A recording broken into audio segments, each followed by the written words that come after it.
एक होता है सराउंडिंग, सिस्टम के बाहर वाला पार्ट, उसको क्या बोलेंगे, सराउंडिंग, जो अपना एनवायरनमेंट है, क्या बोलेंगे, सराउंडिंग। ठीक है, सिस्टम को क्या बोलते हैं हिंदी में, तंत्र। और सराउंडिंग को क्या बोलेंगे, परिवेश।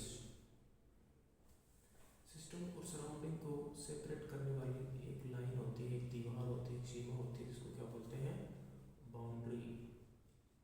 ठीक है, सीमा, बाउंड्री। तो इन चीज़ों को तो पता होगा ही है। अब देखो, सिस्टम और सराउंडिंग के बीच में अगर हीट का एक्सचेंज हो रहा है तो किस पे डिपेंड कर रहा है, वो बाउंड्री पे डिपेंड कर रहा है कि बाउंड्री किस टाइप की है। तो बाउंड्री के आधार पर अपन सिस्टम को है वो 3 टाइप्स में डिवाइड करते हैं। उसमें जो पहला टाइप है वो क्या है, ओपन सिस्टम। ठीक है, ओपन सिस्टम। ओपन सिस्टम क्या होता है, जैसे किसी बर्तन में पानी डाला और उसको गैस के ऊपर रख दिया तो नीचे से क्या जाएगी, हीट जाएगी। ऊपर से खुला हुआ बर्तन तो क्या होगा, धीरे धीरे पानी गर्म होगा, पानी गर्म होने के बाद ये वाष्प में बदलेगा, और वाष्प में बदलने के बाद में ये जो वाष्प है बाहर जाएगी, यानी कि मास, यानी इसका जो द्रव्यमान है वो बाहर जाएगा। ठीक है, मास के फॉर्म में। और उसके साथ साथ वो जो वाष्प थी वो गर्म भी है। गर्म है इसका मतलब किसको लेके जा रही हो, एनर्जी को। तो एक्सचेंज दो चीज़ों का हो रहा है, मास का भी और एनर्जी का भी। तो सिस्टम और सराउंडिंग के बीच में दोनों चीज़ों का एक्सचेंज हो रहा है, मास का भी और एनर्जी का भी। ठीक है, ये होगा ओपन सिस्टम। दूसरा क्या होता है, क्लोज सिस्टम। क्लोज सिस्टम में क्या होगा, देखो, क्लोज सिस्टम में क्या करेंगे अपन, इसको क्लोज कर देंगे यहाँ से, यानी उसी बर्तन को अपन ने ढक दिया। ढक दिया तो क्या होगा, गर्म होगा, गर्म होने के बाद में ये चीज़ें, ये वेपर जो है यहाँ से टकराएगी और वापस आ जाएगी, ऊपर टकराएगी और वापस आ जाएगी। मतलब क्या हो रहा है, मास का एक्सचेंज नहीं हो पा रहा, सिर्फ एनर्जी का एक्सचेंज होगा। क्यों, बर्तन से ढक दिया तो इस दीवार से तो बाहर जाएगी एनर्जी, तो ऊपर वाले से तो बाहर जाएगी, समझ रहे हो, लेकिन मास बाहर नहीं जा पाएगा। तो ये क्या हो जाएगा, इसको बोलेंगे क्लोज सिस्टम, सेकंड वाला क्लोज सिस्टम। ठीक, क्लोज सिस्टम, बंद बंद निकाय बोल दो। पहला वाला था खुला निकाय, ये क्या है, बंद निकाय। ठीक है, दो सिस्टम पढ़ लिए। अब तीसरा है आइसोलेटेड सिस्टम। आइसोलेटेड सिस्टम में क्या होता है, जैसे थर्मस फ्लास्क होता है, वो होता है आइसोलेटेड। आइसोलेटेड, इसको हिंदी में क्या कहते हैं, विलगित निकाय। मतलब जिसको किसी से कोई मतलब नहीं है, अंदर की चीज़ें अंदर नहीं है, बाहर की चीज़ें बाहर नहीं है। मतलब सिस्टम और सराउंडिंग के बीच में किसी भी चीज़ का ट्रांसफर नहीं हो पाएगा, एक्सचेंज नहीं होगा। ठीक है, ये लो भाई, ये जो सरफेस है इसको बोलेंगे इंसुलेटेड सरफेस। ठीक है, जिसमें किसी भी चीज़ का ट्रांसफर नहीं होगा, उसको क्या बोल देंगे, आइसोलेटेड सिस्टम।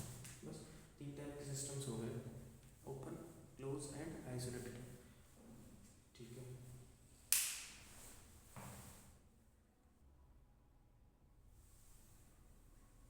इसके बाद देखो अपन क्या पढ़ते हैं, प्रॉपर्टीज ऑफ सिस्टम।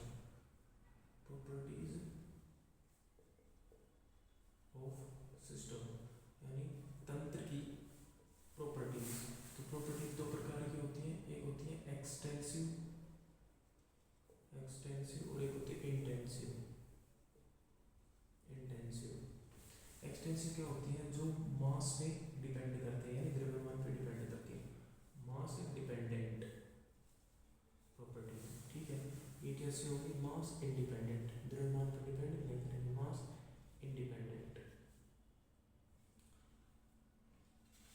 ठीक है, ये मास डिपेंडेंट है, ये मास इंडिपेंडेंट है। मास डिपेंडेंट मतलब मास को चेंज करने पर, मास को वैरी करने पर इनमें चेंजेस आएंगे। ठीक है, और इसमें नहीं आएंगे। इसके एग्जांपल्स क्या क्या हैं, जैसे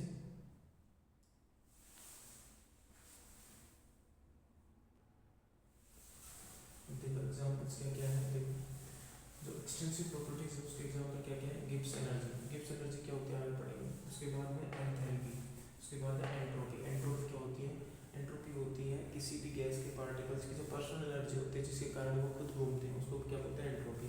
वो, उसके अलावा मास तो खुद है ही, उसके बाद वॉल्यूम, ये सब क्या है, एक्सटेंसिव प्रॉपर्टीज, यानी मास पे डिपेंड करती हैं। उसके अलावा इंटेंसिव प्रॉपर्टीज एग्जांपल्स क्या क्या है, टेम्परेचर, अब देखो इंटेंसिव प्रॉपर्टीज जो होती हैं वो नॉन एडिटिव इन नेचर होती है। इसका क्या मतलब है? नॉन एडिटिव इन नेचर का मतलब है कि देखो जैसे यहाँ पे तुम्हारे पास 5 kg क्या है, तुमने पानी लिया जिसका टेम्परेचर मान के चलो 50 डिग्री सेल्सियस था, ठीक है।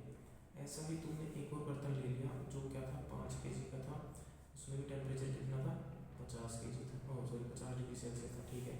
इन दोनों को मिला दिया तो जो नया तो उसका वेट क्या बनेगा 10 किलो, दोनों को मिलाएंगे तो, लेकिन इसका टेम्परेचर क्या 100 डिग्री सेल्सियस हो जाएगा क्या?